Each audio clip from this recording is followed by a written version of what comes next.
ماہ رمضان اور ماہ صبر کہا جاتا ہے. اب صبر کے تعلق سے آتا ہے نبی کریم صلی اللہ علیہ وسلم نے ارشاد فرمایا صبر آدھا ایمان ہے. حضرت علی رضی اللہ تعالی ارشاد فرماتے ہیں صبر ہی ایمان ہے. کیا فرماتے ہیں؟ صبر ہی ایمان ہے. اب رمضان کا موقع آ گیا, اب صبر بھی دیکھ رہے ہیں, صبر روزہ صبر ہے اور صبر آدھا ایمان ہے اور صبر ہی ایمان ہے. اب رمضان کا موقع آ گیا, ہمیں تقویٰ حاصل کرنا ہے روزے کے ذریعے سے, اور روزہ کیا ہے؟ روزہ صبر ہے, اور صبر کیا ہے؟ صبر آدھا ایمان ہے. دوسری روایت میں صبر ہی ایمان ہے. کیسا لنک ہے؟ پھر روزہ کیسا رکھنا ہے؟ ایماناً و احتساباً,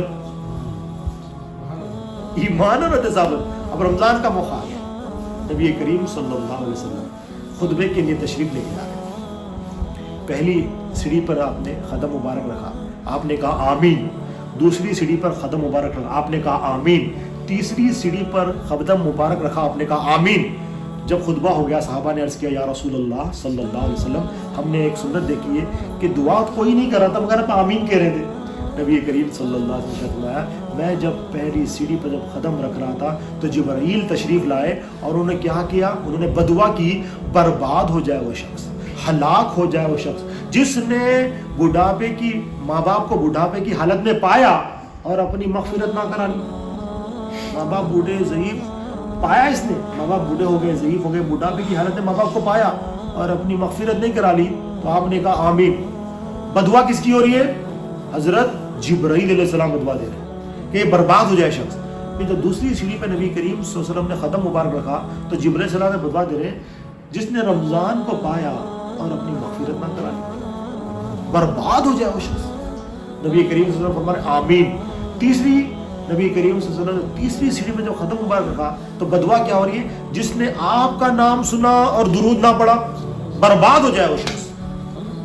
تین چیزیں برباد ہو جائے. اور آمین کس کی ہے؟ نبی کریم صلی اللہ علیہ وسلم. تو رمضان اگر ہم نے رمضان کی قدر نہیں کی اور ہماری مغفرت نہیں ہوئی, مغفرت ہونے کا ذریعہ کیا ہو گیا؟ متقی بنے تو مغفرت ہوتی ہے ہماری. اور کیا کرنا ہے؟ ایمان اور احتساب کے ساتھ رہے تو متقی بنتے, متقی بنے تو مغفرت ہوتی. یہ جو ہے نا ہمیں دیکھنا ہے. رمضان کا موقع, رمضان کا موقع ہے. رمضان میں کیا گیا؟ شیاطین کو اللہ تعالیٰ نے قید کر دیا. نبی کریم صلی اللہ علیہ وسلم نے فرمایا رمضان کا جو روزہ ہے وہ ڈھال ہے. ڈھال کس سے؟ بہت ساری چیزوں سے ڈھال ہے. اگر بندہ صحیح روزہ رکھے تو تمام چیزوں سے, دوزخ سے بھی ڈھال ہو جائے گا, تمام چیزوں سے ڈھال ہو جائے گا. نبی کریم صلی اللہ علیہ وسلم نے فرمایا کہ روزہ جو ہے نا میرے لیے اور میں ہی اس کی جزا دیتا ہوں. جب بندے آ جائیں گے, ابھی کو واقعہ سنا ہے قیامت کے روز, حقوق و نبات ادا نہیں ہوں گے, تو جب روزے کی باری آ جائے گی تو اللہ تعالیٰ کہیں گے یہ تو میں نہیں دیتا روزہ میں, کیونکہ یہ بندہ روزہ میرے لیے رکھا گیا. تمام عبادتوں کی جزا کیا ہے؟ جنت ہے. نیک عمل ثواب کیا ہے؟ جنت ہے. رمضان کے جو روزے ہیں, روزے کی جزا کیا ہے؟ اللہ تعالیٰ کرے میں خود ہوں, کیونکہ روزہ میرے لیے اور میں اس کی جزا دیتا ہوں. تو اللہ تعالیٰ کہیں گے میں جو ہے نا روزہ نہیں دیتا, روزہ یہ میرے لیے تھا, اللہ تعالیٰ اس کو راضی کر کے جنت میں داخل کر دیں گے.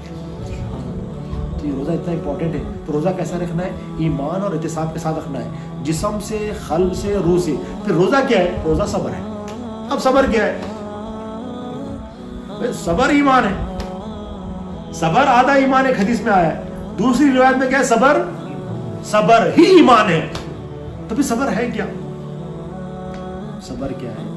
اسلام, ایمان اور احسان پر استقامت کے ساتھ ٹک جانا صبر ہے. اب جسم کا بھی روزہ رکھنا استقامت کے ساتھ, قلب کا بھی روزہ استقامت کے ساتھ. کوئی معبود نہیں آنا دل میں, کوئی مخلوق حاجت روا دل میں نہیں آنا, یہ استقامت کے ساتھ کرنا. تو دین پر استقامت کیا ہے؟ صبر ہے. اب دیکھیں ہمیں متقی بنانے کے لیے صرف روزے دیے گئے, کتنا اللہ کا شکر ہے. کھاؤ پیو, گھر میں بیٹھو, آرام سے نوکریاں کرو, پورے کام میں کوئی کام رک رہا اپنا, کوئی رمضان میں کسی کو کام رکے گا؟ کچھ نہیں رکے گا. چھٹی ہے, ٹائمنگ کم ہو جائے گی ابھی, آرام سے سہولتوں کے ساتھ اللہ تعالیٰ مدد فرما رہے ہیں, کیونکہ ہم ایسی جگہوں پر ہیں کہ ہماری ٹائمنگ بھی کم ہو جا رہی ہے وہاں پر کام کرنے کی, ورکنگ ٹائمنگ, اور اتنی آسانی کے ساتھ ہمیں حکم دیا جا رہا ہے کہ تم تقویٰ اختیار کرو, متقی بن جاؤ. اور یہ کیا ہے؟ روزہ کیا ہے؟ صبر ہے. مگر نبی کریم صلی اللہ علیہ وسلم کس طرح سے دین پر استقامت صبر ہے. اور صبر آدھا ایمان ہے، اور صبر ہی ایمان ہے۔